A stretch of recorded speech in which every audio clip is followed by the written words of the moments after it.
Breathe Thrive is a nonprofit organization that aims to prevent and help individuals fully overcome food and body image challenges. This includes people who have typical eating disorders like anorexia and bulimia and binge eating disorder, but also people who just struggle with run-of-the-mill food and body image challenges. And the program is the Yoga of 12-Step Recovery, and we call that Y12SR. And what we do is weave together the ancient wisdom and practices of yoga with the 12-step program, the well-known 12-step program for working with addiction recovery. The work that I do is bringing yoga practices to people who are incarcerated. And that's a large population in the United States. It's 2.25 million people in the United States. Yoga for Cancer has 2 levels of service that it provides. And the first one was what I started with, which was teaching Yoga for Cancer classes to patients and survivors. Now the other group that I serve are yoga teachers who are maybe they are just compassionate individuals who recognize that there is going to always be someone with cancer in their class and want to provide them with a good, safe healing practice. So Mindful Yoga Therapy is a complementary program that's used in conjunction with psychotherapy in a clinical setting. We help men and women that are recovering from post-traumatic stress gain the ability to have these tools to manage their symptoms and to live fuller and better lives. The adaptive program is for wounded, ill, and injured men and women who are still serving or are part of a Wounded Warrior Battalion or have finished their service and are veterans. And the action that we take with these men and women on an adaptive level is meeting them where they are. And as we meet them where they are, it gives them hope that the future will be different from them, where they don't stay in their injury or with their wounds or with their illness.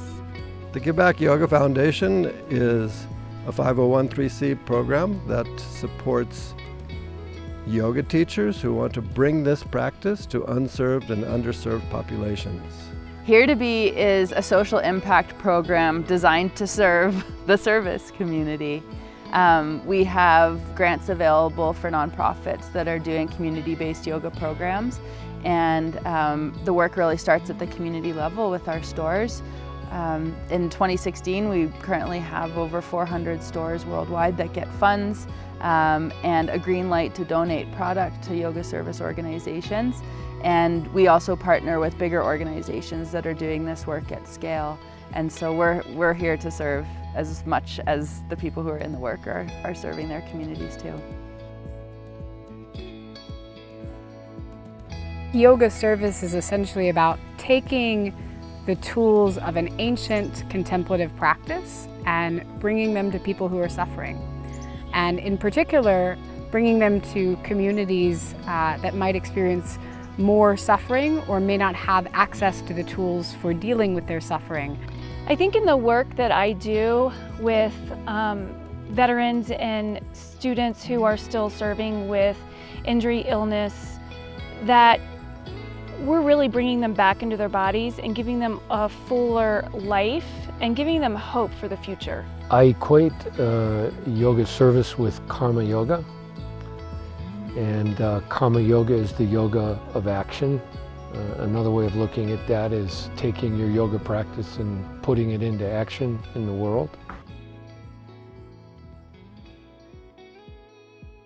The experience of yoga is something we can't really talk about. We can't put it into words. It's beyond anything you can conceptualize. It's the experience of what in yoga we refer to as samadhi. So it's this experience of boundlessness, of going beyond the beyond. And to get to that place is a long journey, and part of, once you have that experience, when you realize that if one of us is hungry, all of us is hungry, then you can't help but become a karmic yogi. The power behind yoga service is the intention with how we work, and I think yoga is why it's a great practice. Is it's a roadmap of how to live well. And yoga service for me is more about yoga being in the eyes and the heart of the server, as opposed to the actual practice or the way that it's being introduced to the people. The way that I feel most passionate about yoga service is that it's an opportunity for people to change the world.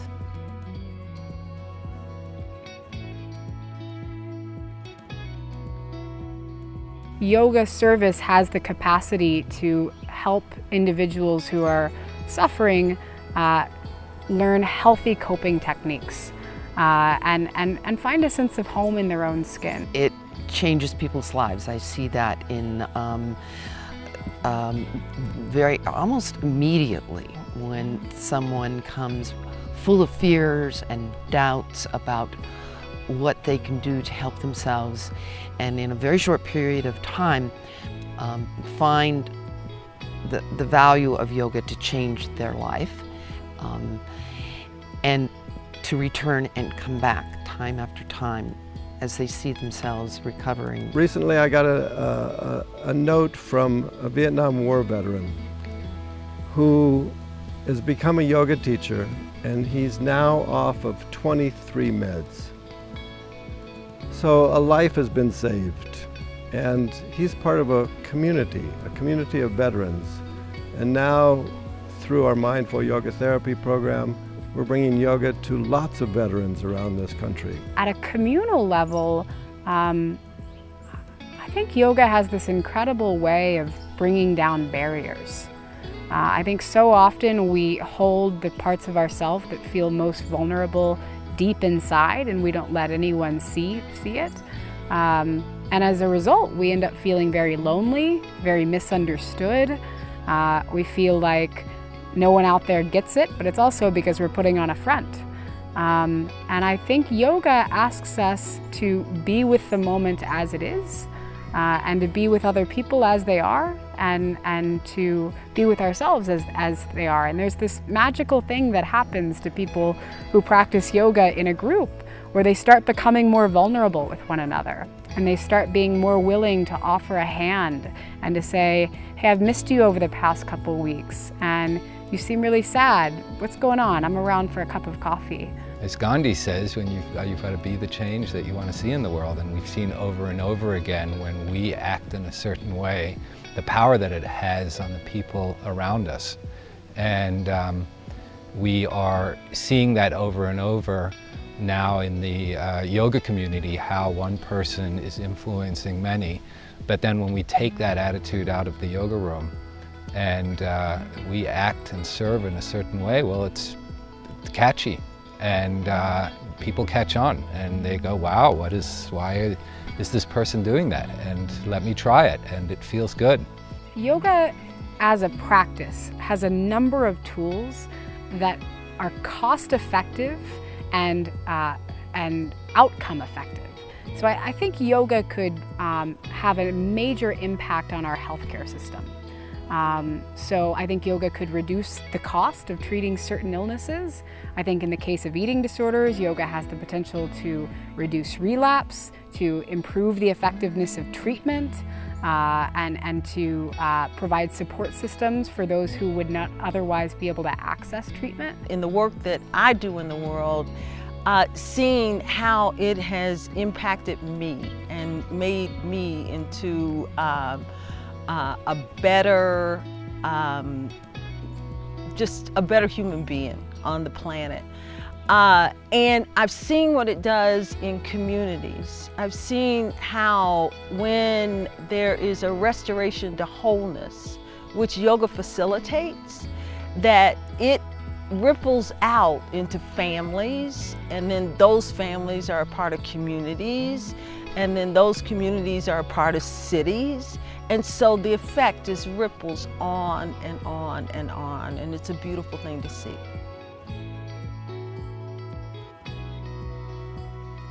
Firsthand, I know that the smallest step is being accepting of whatever may come onto your path.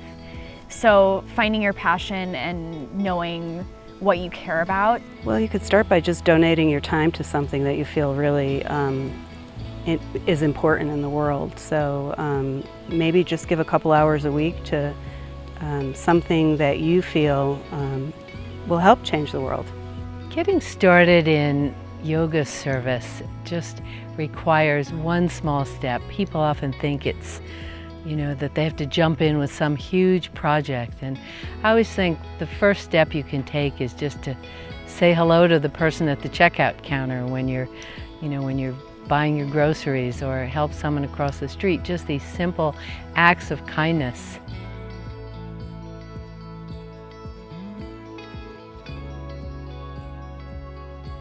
There's no greater reward than to be of service once again to another person. 25 years ago when I started practicing yoga, I started practicing asana in a gym that was sort of a fitness class. And before I knew it, I was exploring yoga studios and different teachers and trying to understand what was happening, because something was happening. It just wasn't clear. There's this mind-body connection that happens when you start to connect breath and asana. And then there's this meditative process that happens whether you know about it or not. The flipping the switch is really looking for the opportunity to have that one interaction with one person, because all you have to do is feel it. You feel it once, the switch is flipped. You think about the ripples, the ripple effect, and if one person can make a little ripple that'll attach to another person to make a little bit of a wave, then can attach to a community and make it a broad, more sense of the work that we're doing.